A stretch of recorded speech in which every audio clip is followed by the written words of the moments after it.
ఈ video last దాకా చూడండి, సబ్స్క్రైబ్ చేయండి. చింతకాయ పచ్చడి ఎలా పెడతారో వీడియోలో చూపెడుతున్నాను. 1 కిలో చింతకాయ తెచ్చుకొని దాన్ని శుభ్రంగా కడిగి ఆరగట్టుకున్నాం. 1 కిలో పండు మిరపకాయలు, ఇలా చూడు, పండు మిరపకాయలు పెద్ద దొడ్డి తెచ్చుకుంటే చాలా మంచిగా ఉంటాయి. ఇలా తెచ్చుకొని వీటిని శుభ్రంగా తడిబడితో తుడుచుకోవాలి.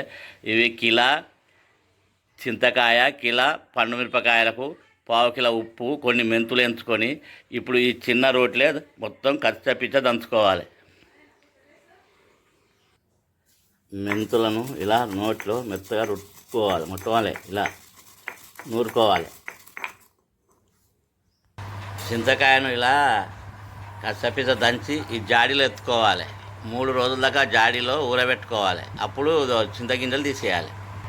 మెంతి పొడి వేసుకోవాలి, ఇందులో ఉప్పు పోసుకోవాలి,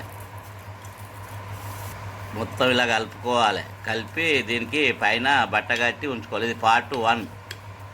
ఇప్పుడు జాడీలో ఎత్తుకొని ఇలా పైన మూత కట్టుకున్నాం. ఇది 3 రోజుల తర్వాత ఇత్తు తీసేయాలి.